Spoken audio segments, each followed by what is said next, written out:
नमस्कार दोस्तों। ये थंबनेल बिल्कुल सही है और ये जो खबर आप देख रहे हैं वो भी बिल्कुल दुरुस्त है। इजराइल पस्त होता हुआ नजर आ रहा है और अमेरिका पीछे हटता हुआ नजर आ रहा है, या फिर आप कह सकते हैं अमेरिका की कंफ्यूजन सामने आ रही है। डोनाल्ड ट्रंप ने अब ये कह दिया है कि वो अभी 2 हफ्तों का समय और लेंगे ये सोचने में कि ईरान पर हमला करना है या फिर उनसे बातचीत करनी है।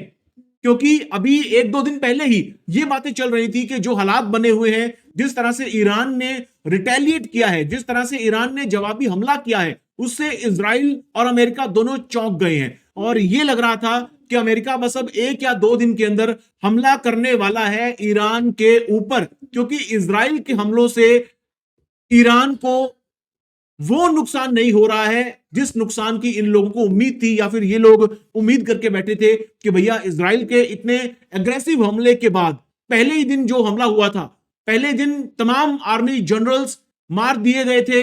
ईरान के बहुत सारे परमाणु ठिकानों पर हमला हुआ, सैन्य ठिकानों पर हमला हुआ, लेकिन उसके बाद भी ईरान झुका नहीं। उसके बाद ईरान ने जो रिटेलिएट किया है, उसने इन दोनों देशों को हैरान करके रख दिया है। और इसीलिए ये बातें सामने आ रही थी कि भैया अब तो अमेरिका युद्ध में कूदेगा। लेकिन अब ये बात सामने आ रही है कि भाई फिलहाल डोनाल्ड ट्रंप कह रहे हैं कि भाई मैं 2 हफ्तों का इंतजार करूंगा। ऐसा क्यों हो रहा है दोस्तों? पहली बात तो आपके सामने ही है। इस खबर को अगर आप गौर से देखेंगे तो दोस्तों आप यहां पर देख सकते हैं कि अभी जो नाटो है, नाटो का भी पूरा समर्थन नहीं मिला है अमेरिका को। कहा जा रहा है कि नाटो के देश भी पीछे हट सकते हैं अमेरिका से कम इस कॉन्फ्लिक्ट को लेकर, ये जो ताजा कॉन्फ्लिक्ट ईरान को लेकर चल रहा है। और दूसरा, रूस और चीन ने जो प्रतिक्रिया दी है वो भी अमेरिका और इजराइल जो सोच रहे थे उससे बढ़कर दे दी है ना। इन तमाम बातों के बारे में बात करेंगे। और साथ ही साथ उत्तर कोरिया की भी आई है, किम जोंग उन ने भी कह दिया है। किम जोंग उन वो कह रहे हैं कि भैया इजराइल जो है वो पश्चिम एशिया का कैंसर है। ये तमाम बातें अब खुलकर सामने आ रही हैं, है ना। तो अब ये कह सकते हैं हम कि ईरान अकेला नहीं है। पहले यही बात लग रही थी कि ईरान तो बिल्कुल अकेला पड़ गया है। एक तरफ से इजराइल है, दूसरी तरफ से अमेरिका है जो युद्ध में कूदने को तैयार बैठा है। हालांकि आप ये कह भी सकते हैं कि अमेरिका तो युद्ध में है, ऑलरेडी है, क्योंकि हेल्प तो वो लगातार कर रहा है इजराइल की, है ना। चाहे वो हथियारों के मामले में हो, हथियार लगातार इजराइल को प्रोवाइड करवाए जा रहे हैं अमेरिका के द्वारा। वित्तीय सहायता, फाइनेंशियल सपोर्ट लगातार अमेरिका के द्वारा दी जा रही है। सैनिक सहायता भी दी जा रही है। अमेरिका चाहे ईरान की धरती के ऊपर हमले नहीं कर रहा है अपनी तरफ से, लेकिन ईरान की तरफ से जो मिसाइलें आ रही हैं उनको बीच रास्ते में मार गिराने का काम अमेरिका भी कर रहा है। अमेरिका का एयर डिफेंस सिस्टम भी लगा हुआ है। ये तमाम चीजें मैं दिखाऊंगा आपको किस तरह से चल रही हैं। लेकिन उससे पहले बात यही है कि भाई अभी 2 हफ्ते का समय लेंगे डोनाल्ड ट्रंप, ये खबर आ चुकी है। और कह रहे हैं कि भैया ईरान से अभी बातचीत के दरवाजे खुले हैं, उनसे बातचीत की गुंजाइश अभी बाकी है। हालांकि साथ में यह भी कहा जा रहा है, जो व्हाइट हाउस की सेक्रेटरी सामने आई प्रेस कॉन्फ्रेंस में, उन्होंने यह भी कहा कि भाई ईरान परमाणु बम हासिल करने के बहुत करीब है, और अगर इन्होंने परमाणु बम हासिल कर लिया तो केवल इजराइल ही नहीं बल्कि अमेरिका को भी खतरा होगा और बाकी पूरी दुनिया को भी खतरा होगा। ऐसी बातें इनकी तरफ से की जा रही हैं। हालांकि दोस्तों अगर आप देखें, अगर ईरान परमाणु बम हासिल कर लेता है तो क्या उसके बाद इजराइल इस तरह की हरकत कर सकता है, इस तरह से हमले कर सकता है ईरान के ऊपर या फिर बाकी देशों के ऊपर? भाई अगर ईरान परमाणु बम हासिल कर ले तो इजराइल की इतनी हिम्मत नहीं पड़ेगी। तो हो सकता है उल्टी चीजें भी हो जाएं। हो सकता है कि ज्यादा स्टेबिलिटी भी आ जाए दुनिया के अंदर, खास तौर पर जो मिडिल ईस्ट की बात करते हैं, जो हम एशिया की बात करते हैं, है ना, वहां पर और ज्यादा शांति या स्थायित्व आ सकता है अगर ईरान के पास परमाणु बम आ जाए। और वैसे भी लॉजिकली अगर देखें तो भैया ईरान के पास अगर परमाणु, इजराइल के पास अगर परमाणु बम है, परमाणु हथियार है, तो भैया बाकी कोई देश क्यों ना रखे। इजराइल ये कहता है कि भैया ईरान की जो सत्ता है वो हमें खत्म कर देना चाहती है, लेकिन आप देखेंगे कि इजराइल की जो मौजूदा सत्ता है, जो उनके सुप्रीम लीडर हैं, वो तो सन 1979 से 1979 से पावर में है इजराइल के ईरान के अंदर। लेकिन आज तक उन्होंने उस तरह से कोई हमला नहीं किया है इजराइल के ऊपर। हालांकि ये बातें जरूर कही जा रही है कि भैया उन्होंने प्रॉक्सी वॉर छेड़ रखी है, अपने उन्होंने संगठन खड़े किए, हमास, हिजबुल्ला, हूथी यमन के अंदर, है ना। ये तमाम बातें कही जा रही हैं, लेकिन कोई डायरेक्ट हमला ईरान की तरफ से नहीं किया गया। और ये जो तमाम संगठनों की बात है, इन संगठनों को तो मदद करने वाले अरब देश भी हैं, बहुत सारे अरब देश भी हैं जो इस वक्त चुप बैठे हैं। और ये जो तमाम संगठन है, इन संगठनों को फिलिस्तीन के लोगों की तरफ से भी लगातार मदद मिलती है, क्योंकि फिलिस्तीन के लोग यही सोचते हैं कि भैया उनको आकर गुलाम बनाया गया है, इजराइल की तरफ से उनकी जमीन हथिया ली गई है। तो तमाम तरह की बातें दोस्तों, ये बातें कोई कुछ दशक पुरानी नहीं है, असल में ये कॉन्फ्लिक्ट हजारों साल पुराना है। और इसके बारे में बात हम आगे चलकर कभी करेंगे, लेकिन मौजूदा जो सिनारियो है दोस्तों, उसके अंदर अभी हालात ये बनते हुए नजर आ रहे हैं कि भैया जो व्लादिमीर पुतिन है और शी जिनपिंग है, ये दोनों खुलकर सामने आए हैं। इन्होंने निंदा की है इजराइल की इन हमलों के लिए, और व्लादिमीर पुतिन ने तो यह भी कह दिया कि भैया वो तो मध्यस्थता करने के लिए भी तैयार हैं। हालांकि ट्रंप ने कह दिया कि भैया पहले अपना यूक्रेन वाला मसला सुलझा लो, तुम यहां पे मध्यस्थता बाद में सोचना। लेकिन उसके बावजूद व्लादिमीर पुतिन का इंटरव्यू सामने आया है जिसमें वो तमाम तरह की बातें कह रहे हैं, और वो कह रहे हैं कि अगर ईरान के ऊपर अमेरिका का हमला होता है तो भैया ये अच्छा नहीं होगा, और इसके और भी ज्यादा भयानक परिणाम भुगतने पड़ सकते हैं इस पूरे क्षेत्र को और पूरी दुनिया को। ये तमाम बातें व्लादिमीर पुतिन की तरफ से कही जा रही हैं। और चीन के तो बहुत सारे जो आर्थिक जो मसले हैं वो जुड़े हुए हैं यहां पर। चीन की बहुत बड़ी बड़ी संधियां हैं ईरान के साथ, कहा जाता है कि $400 बिलियन का निवेश चीन का साइन हो चुका है इन दोनों देशों के बीच में। इसलिए चीन अपने उस निवेश को भी बचाने की कोशिश कर रहा है। चीन को बहुत सस्ता तेल मिल जाता है ईरान से, क्योंकि भैया ईरान के ऊपर अमेरिका ने सैंक्शन लगा रखे हैं, प्रतिबंध लगा रखे हैं। ईरान कहीं और तो अपना तेल बेच नहीं पाता, भारत भी इनसे तेल नहीं खरीदता है ना, लेकिन चीन डरता नहीं है अमेरिका से। तो चीन लगातार ईरान से बहुत ही सस्ता तेल खरीदता है, और अब कहा जा रहा है कि भैया अंदर अंदर चोरी छुपे अब चीन जो है वो हथियारों की सहायता भी ईरान को प्रोवाइड करवा रहा है। तो इस तरह की दोस्तों बातें लगातार सामने आ रही हैं। लेकिन आपको यह भी याद तो रखना पड़ेगा कि अमेरिका अमेरिका है, अमेरिका दुनिया की सबसे बड़ी पावर है इस वक्त, और अमेरिका ने बहुत सालों से तैयारी करके रखी है ईरान को कुचलने की, ईरान को खत्म करने की, या फिर ये जो मौजूदा रिजीम है ईरान की, इसको हटाने की, अपदस्थ करने की। इनकी जगह पर या तो वो पुरानी रिजीम जो वो पहलवी शासन था ईरान के अंदर, या तो वो लेकर आएंगे, या फिर कोई नई रिजीम शुरू की जाएगी। इस तरह की कोशिशें हैं अमेरिका की, बहुत सालों की तैयारियां हैं। और वो बहुत सालों की तैयारियां ही दोस्तों हमें पता चलता है कैसे हैं, क्योंकि ईरान के साथ जो गल्फ ऑफ पर्शिया है ना, ईरान और सऊदी अरब के बीच में जो गैप है ना, उसके बीच में गल्फ ऑफ पर्शिया है, या फिर फारस की खाड़ी उसको कह सकते हैं। वहां पर तमाम देश मौजूद हैं, और उन तमाम देशों के अंदर यूएसए ने अपने सैन्य अड्डे बना रखे हैं, अपने आर्म्ड बेसेस बना रखे हैं। कहते हैं 6 देश हैं, और वहां पर कहीं कहीं खबर मिलती है कि 9 अड्डे हैं, कहीं पर खबर मिलती है कि 19 अड्डे हैं। तो भैया जितनी भी बातें आप कर लीजिए, लेकिन अमेरिका ने बहुत बड़े बड़े अपने यहां पर सैन्य अड्डे बना रखे हैं, है ना। अगर आप इस खबर को जाएंगे, दैनिक भास्कर ने ये जो खबर दी है इसके हिसाब से जाएंगे, तो 50,000 से ज्यादा अमेरिकी सैनिक इन अड्डों पर तैनात हैं, है ना। मैं एक बार स्क्रीन से साइड हो जाता हूं, तब आपको ज्यादा पता चलेगा। अब आप यहां पर देख सकते हैं दोस्तों कि किस तरह से अमेरिका ने घेराबंदी कर रखी है ईरान की। 6 देशों में 9 अमेरिकी बेस है, हालांकि कहीं कहीं 19 बेसों की बात भी आती है। और यहां पर इराक के अंदर भी बेस है, सऊदी अरब के अंदर भी बेस है। सऊदी अरब के बेस पर यहां पर 35,000 अमेरिकी सैनिकों के होने की बात की जा रही है। हालांकि मुझे ये ठीक नहीं लग रही बात, 35,000 सैनिक बहुत ज्यादा हो जाते हैं। हालांकि कुल मिलाकर अगर 50,000 अमेरिकी सैनिक इन पूरे बेसिस के अंदर मौजूद हो तो वो बात ठीक लगती है, क्योंकि बहुत सारे सैन्य बेस अमेरिका ने बना रखे हैं। अब देखिए यहां पर कुवैत के अंदर भी है, यहां पर 5,000 अमेरिकी सैनिक की बात कही जा रही है। बहरीन, जॉर्डन, यूएई यानी कि जो यूनाइटेड अरब अमीरात्स है ना, ये जो तमाम देश हैं, है ना, इन सभी देशों के अंदर एक और आप यहां पर देख सकते हैं। ये देखिए यहां पर आप देख सकते हैं, कहते हैं सीरिया के अंदर, बाकी इराक के अंदर 25 सैनिक, कुवैत के अंदर देखिए 13,000 से ज्यादा सैनिक, जॉर्डन के अंदर आप देखिए, सऊदी अरब के अंदर यहां पर 2700 सैनिक लिखे हैं, जबकि वहां पर 35,000 सैनिक लिखे थे। तो ये संख्या थोड़ी सी मुझे गड़बड़ लगती है। लेकिन कुल मिलाकर देखिए दोस्तों, कुल मिलाकर यह बात तो क्लियर है कि 40 से 50,000 अमेरिकी सैनिक इस रीजन के अंदर मौजूद हैं, और यह कोई छोटी मोटी बात नहीं है। और इस नक्शे को अगर आप गौर से देखेंगे दोस्तों, तो ये जो बीच का एरिया है यही है गल्फ ऑफ पर्शिया, जिसे कि मैं फारस की खाड़ी कह रहा था। ये इधर आप रेड सी देख सकते हैं, है ना, ये रेड सी है। रेड सी से भी दुनिया का बहुत सारा जो ऑयल का इंपोर्ट एक्सपोर्ट होता है, और जो फारस की खाड़ी है यहां से भी बहुत ज्यादा तेल का जो आयात निर्यात होता है। भारत के लिए बहुत ज्यादा जो तेल है वो इन्हीं रास्तों से आता है।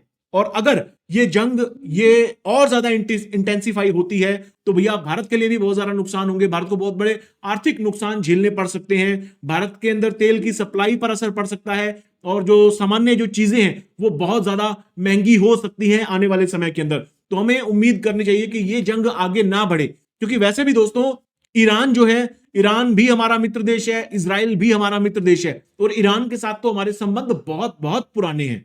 जब से भारत आजाद हुआ है तब से लेकर भी ईरान के साथ हमारे संबंध बहुत अच्छे हैं। इजराइल के साथ जो हमारे संबंध अच्छे हुए हैं ये अभी जो मौजूदा सरकार है इसके आने के बाद बहुत अच्छे हुए हैं। हालांकि अगर पहले से अगर देखें 2014 से पहले भारत का जो स्टैंड रहा है वो यही रहा है कि भारत फिलिस्तीन के साथ रहा है, भारत हमेशा फिलिस्तीन की आजादी की बात करता रहा है ना। हालांकि जो ऑफिशियल स्टैंड है वो अभी तक भी नहीं बदला है, लेकिन जो प्रैक्टिकल स्टैंड है वो ये दिखाता है कि भारत सरकार अब इजराइल की तरफ ज्यादा है ना, इजराइल के साथ ज्यादा है। तो कुछ इस तरह की चीजें हैं।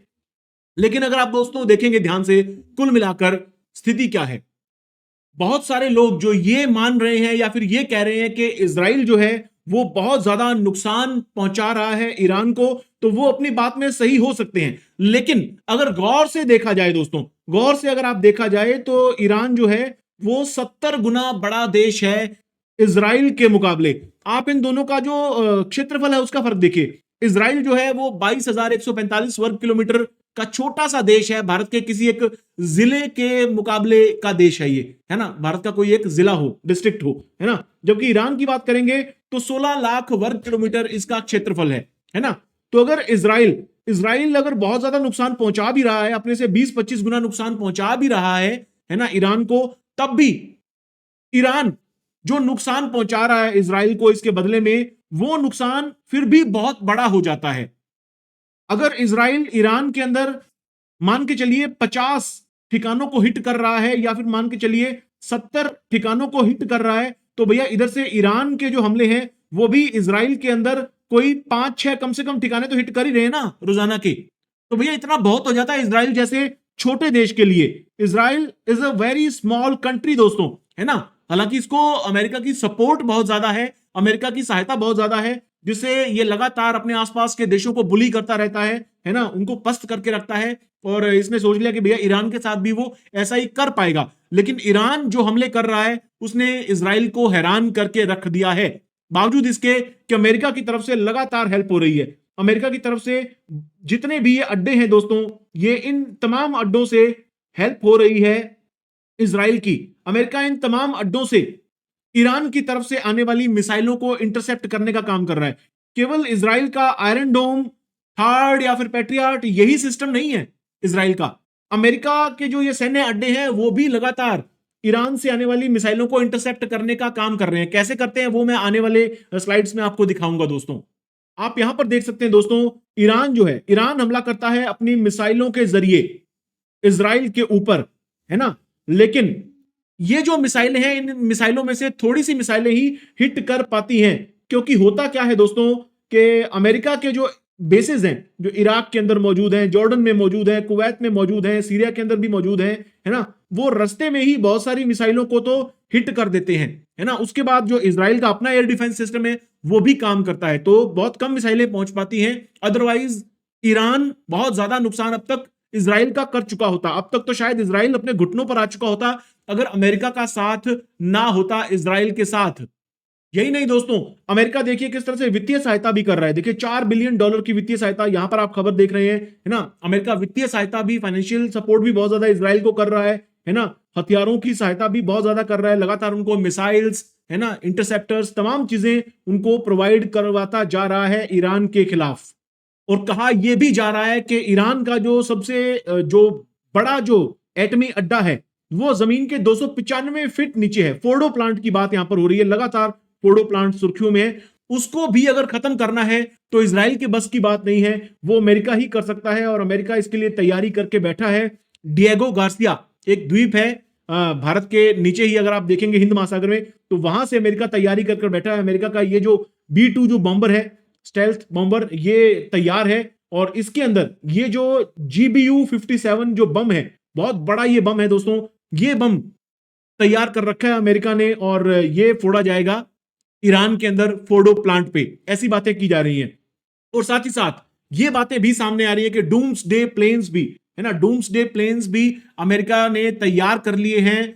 इसका मतलब यह होता है कि अमेरिका तैयार बैठा है बिल्कुल इस युद्ध में कूदने के लिए। लेकिन दोस्तों उसके साथ ही साथ इस तरह की खबरें भी सामने आ जाती हैं कि भैया कुछ बैकडोर डिप्लोमेसी चल रही है, कुछ चैनल्स ऐसे हैं जहां से बातचीत हो रही है और वहीं से ये खबरें आती हैं कि भैया ईरान शायद ट्रंप के जो बातचीत का प्रपोजल है, जो नया प्रपोजल है, उसको मानने के लिए तैयार हो जाए। दोबारा शायद इन दोनों के बीच में बातचीत हो और इसीलिए शायद ट्रंप कह रहे हैं कि भैया अभी 2 हफ्ते हम और लेंगे। ये जो तमाम बातें हैं ये लगातार हो रही हैं।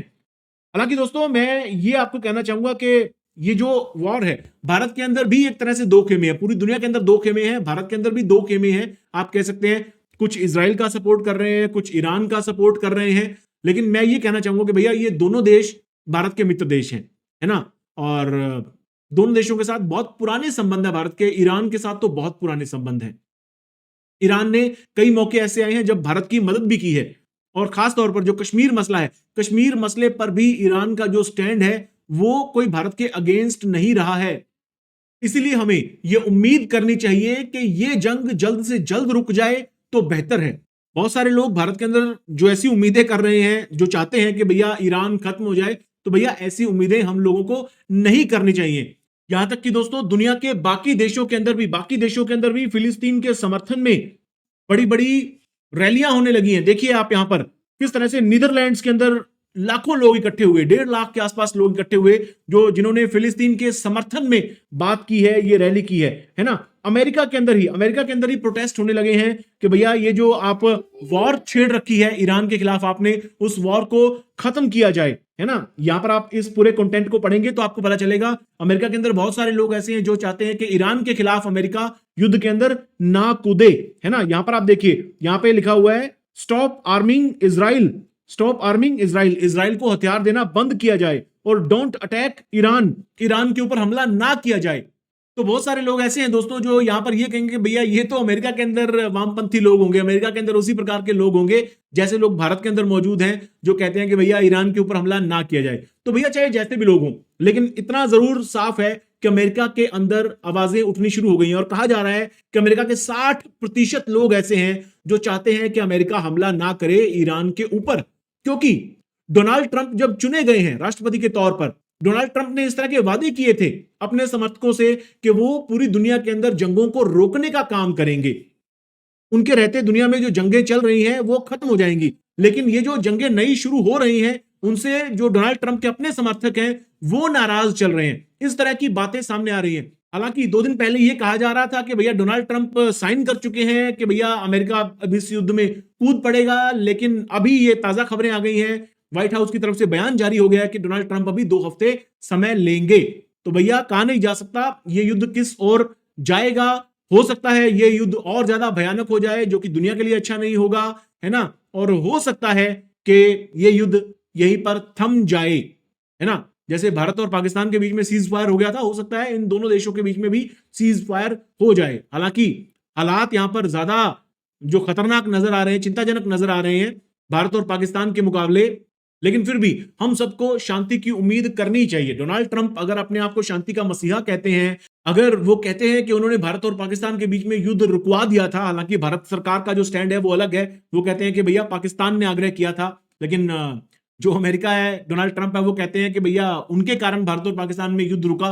तो भैया चाहे अगर उन्होंने भारत और पाकिस्तान के बीच में जिस तरह से युद्ध रुकवाया था, उसी तरह से अगर वो इजराइल और ईरान के बीच में युद्ध रुकवा दे तो ये बहुत बेहतर होगा। इससे बेहतर दोस्तों कुछ भी नहीं होगा, तमाम दुनिया के लिए भी और इवन भारत के लिए भी। भारत के भी आर्थिक हित इस बात से बहुत ज्यादा जुड़े हुए हैं। धन्यवाद दोस्तों।